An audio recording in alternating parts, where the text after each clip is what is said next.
Oh boy, not only have I just noticed that I got Hot Wings flavored Oreos, I've also got wasabi flavored as well. Anyway, come see us at Wizard World Madison, Wisconsin from November 30th to December 2nd, and we'll be there all weekend long with plenty of our DVDs, and if you buy your tickets now by using the promo code CINEMA20, you'll get 20% off of your tickets. Visit www.wizardworld.com for more information.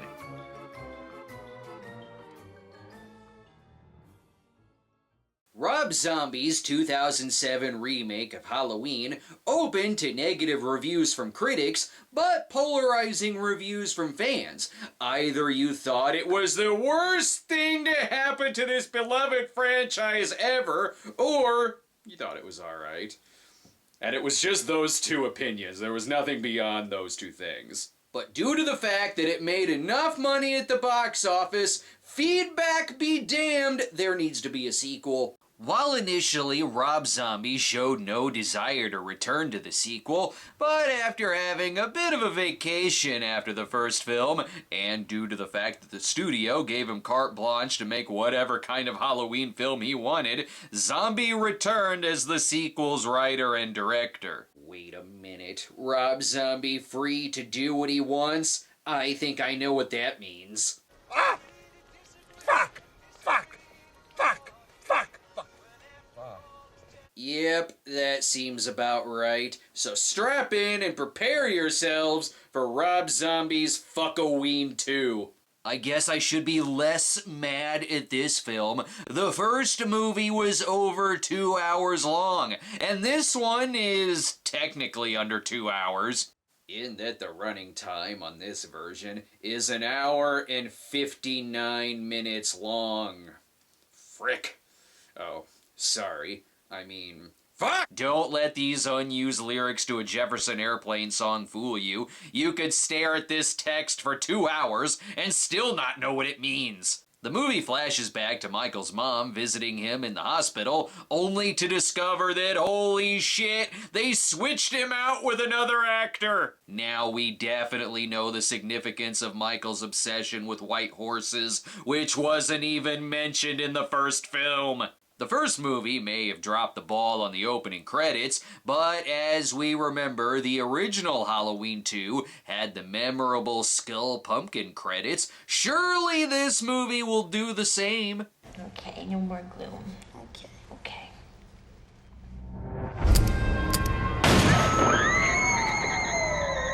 These movies ruined opening credits forever. This is moments after Laurie shot Michael in the face in the last film, and there's no need to drunk test her. She's already walking in a straight line. We need to get all of our best doctors on this man. He was the best part of the first film, and like hell if he isn't gonna be in this one. Not only is Ben Tramer still alive in Halloween 2, but so is Caroline Williams from Stepfather 2. Worlds are colliding here. This movie needs 50 cc's of pacing. I don't know, I thought it was car accident. I'm very confused.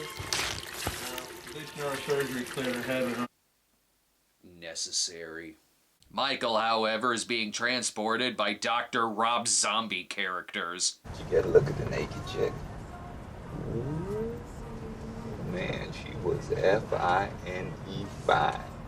Go be crazy in another Rob Zombie movie. Before Michael is able to reenact the ambulance escape from Halloween 4, a cow sacrifices itself to keep these two from breeding. After this guy's fucks make up half the running time, I finally realize that Michael is the horror movie equivalent of the stern parent who washes your mouth out with soap. Makes more sense than this.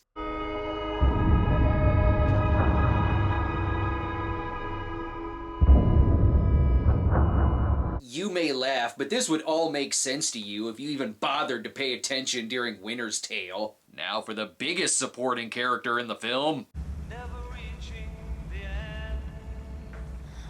The Moody Blues!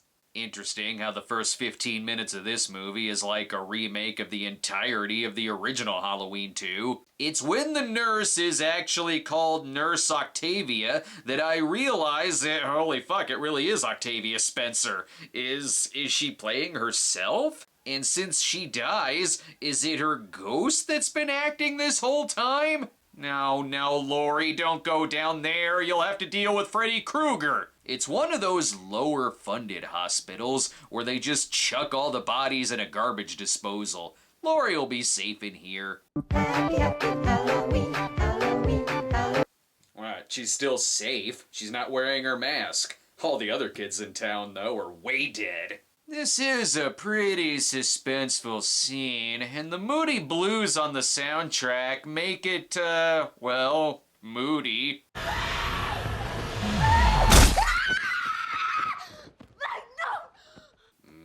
Too bad none of that shit happened. Which begs the question, is it a recurring thing for actress Octavia Spencer to pop up in Laurie's dreams? And was she really about to run into Freddy? Doesn't matter though, so long as this really happened. What's the difference between jam and jelly? I don't know. What? You can't jelly your cock up with that girl's ass. My life is a lot better knowing that joke. It's 2 years later, and Laurie has decorated her room exactly like young Michael would if he went off to college. Laurie's now crashing with Annie, and they're the best of friends. Oh, and, this is the director's cut, by the way. Boo fucking who for you? See? You don't fucking care. Right, I don't fucking care. You may call this the director's cut, but I call it the frenemies version. Here's her problem. She's got Margot Kidder as Carrie Fisher as her therapist. Laurie loves Annie, except for the fact that she wishes she was murdered. I know I feel kind of shitty by saying this, but she's a concert reminder. We're gonna have to pick this up later. Laurie's got a whole concert to tailgate. And the world's easiest Rorschach test doesn't understand its own meaning either. Yes, I'm sorry I'm late. Laurie was acting like a real bitch. Let a pro show you how to act like an asshole. I mean, look at you. Are you color coordinated? What pink clogs and this orange thing? What are you, a clam digger or something? And I don't mean that in the lesbian sense. He's very pissed. They used his publicity photo for Halloween and not the one from Blue Thunder like he wanted. Oh, what a shock. This is where Laurie works. Doesn't matter what this place is selling. You're definitely walking out of here with hemp and a Quicksilver Messenger Service album. The Breakfast Club is really lame when every character is Ali Sheedy.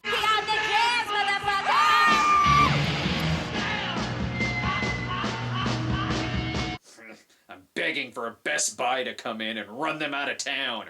Well, I'm glad we're back with Loomis. I'm not sure why he's giving a speech in front of a giant picture of young Corey Feldman, but he does sound cool. All the slaughter of plague, pestilence, famine, and Michael Myers. I'm glad he added the Michael bit, because sometimes I'm not sure if he's playing Dr. Loomis or Connell Cochran. I kinda want it to be both. Look, let me make things nice and sparkling clear. Alright, never mind. He's Alex DeLarge. Any other quotes from Malcolm McDowell movies? I have existed from the morning of the world, and I shall exist until the last star falls from the night. Well, both movies have people who want to fuck a white horse. Michael is now one of the STD ghosts from It Follows, so it's gonna take him a while to catch up to Laurie. 2 years exactly. Where the fuck was that ambulance going? And where is this movie going? Halloween is coming. You have to get ready. We are counting on you to bring us home this year. And that's what happens when Michael bought fudge from Laurie's shop. God damn it, there's gotta be an Allman Brothers band around here somewhere. Let's ask this guy and beat the fuck out of him. I told you if you came on this land again, I'd beat the fuck out of you. This has happened before? Oh, but this is the last time. No, Michael broke up the Marshall Tucker Band. Relax, people. This movie isn't through bringing in more returning characters. Wait till you see the burrito I'm gonna dump on your leather interior. Yeah, Yes, it's about time the talking dog from part 5 made a return. Back at home, they're all resisting the urge to say how funny it would be if Annie were played by J.C. Brandy. Instead, they talk about Lee Marvin. Who's Lee Marvin? Did I stutter? Paint Your Wagon, The Professionals, Lee Marvin? Paint Your Wagon is your go-to Lee Marvin movie? That's like if your go-to Brad Dourif movie was Halloween 2. Now it's making sense. The movie is all about Michael's deep desire to marry his mother on set of a Marilyn Manson music video. This is what happens when you let the silent art kid who has 200 pet rats direct your slasher film. I know you're angry, audience, but I'm here to save the day again with my dialogue. When I want your opinion, I'll beat it out of you. Here, now take that and go sit in the car. This was bound to happen when he took control of the hospital from Dr. Tiberius. And now Laurie dresses like Michael to kill Annie. I bet this is really happening.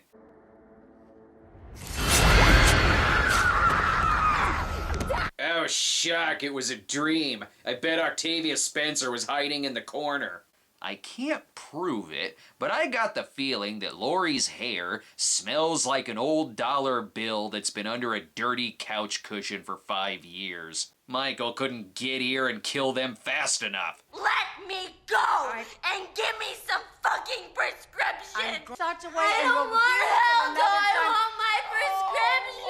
I'm so sorry. This is the first director's cut I've seen that seems to only exist to make the few defenders of the theatrical cut hate this movie. Sure, we could show Malcolm McDowell being awesome. You don't need my shit. I put up with your shit 24/7. You better back the fuck off. But let's cut back to something shitty. If Ben Tramer could see Laurie now, he'd wish he got hit by a car and blown up.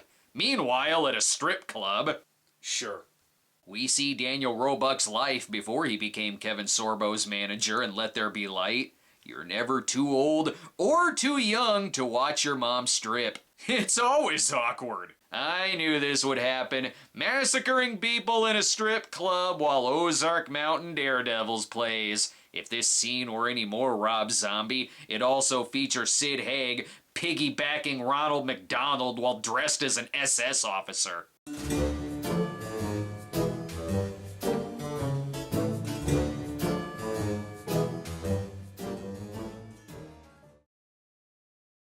Back at the Sawyer house from the Chainsaw Massacre remake, they're gearing up for the season.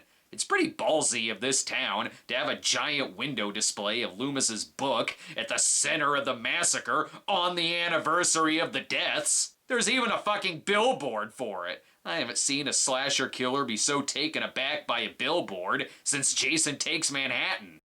He's still out there. Rich and famous. All because of our pain. Why is she talking to the homeless man from Mulholland Drive? Where's Michael? And what do you think is gonna happen having your book signing in Haddonfield? Truly sorry. You killer. No, I didn't kill him. You killer! Sir, All right, everyone. This actually has nothing to do with Michael. This is all for killing Captain Kirk! Okay, so as Loomis drives away and... Fuck you, motherfucker!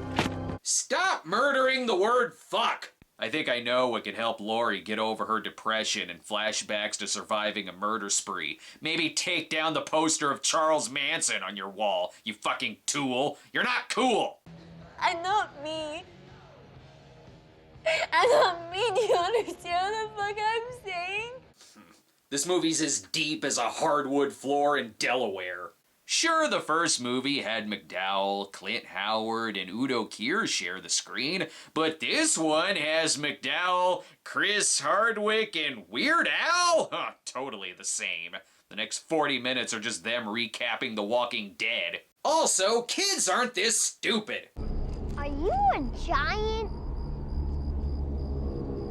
Can we be friends? Great, that's what I want to see. Ralph Wiggum get butchered. Now our heroes are dressed as that girlfriend you once had that talked about Rocky Horror so much she ruined the movie for you. Annie hangs back. She gives the cops shit for watching after her. Yeah, that seems like something someone who survived a brutal knife attack would do. Then Michael bangs a dude against a tree, and oh no, that girl dies. And what the fuck is in this punch?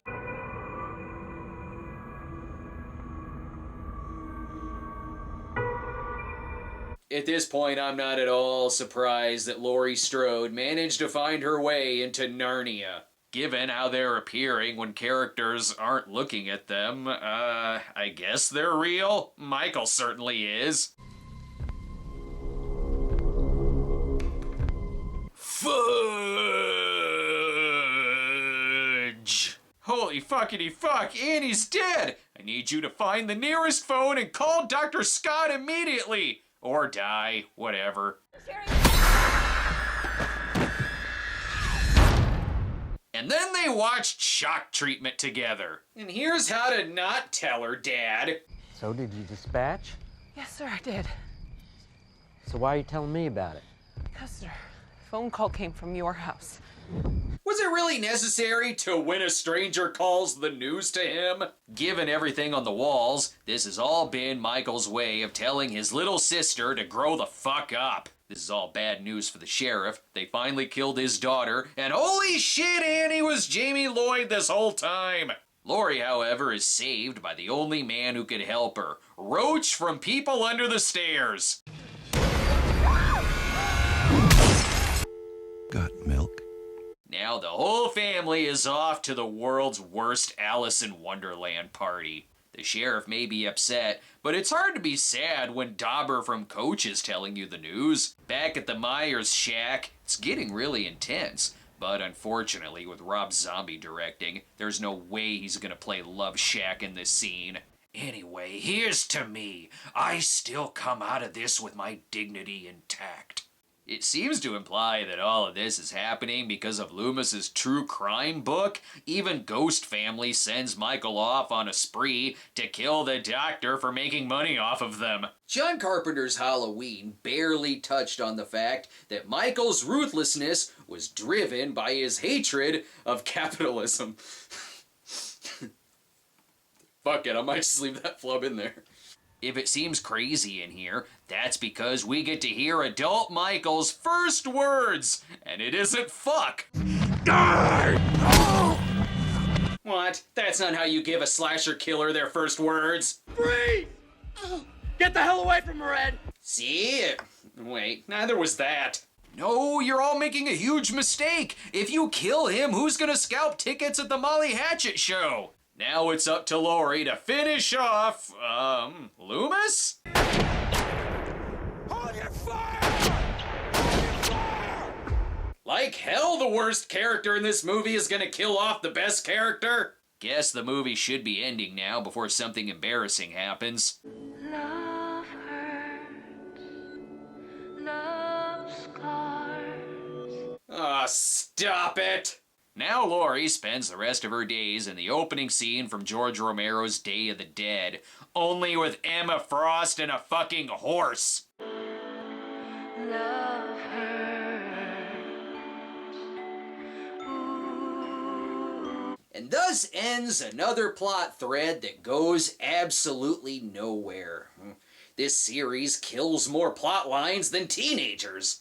You just don't understand the meaning of this film. Clearly it all symbolizes that only a mother could love her murderous son, who is also hung like a horse. Well, it's interesting to see how a family deals with surviving a slasher film, and how on the other end Sam Loomis deals with it through profit, which was even foreshadowed in the first movie. Stick with the theatrical cut. It's less bitchy and shouty. But obviously this series was the worst of the worst and the biggest embarrassment of this flawless series to date.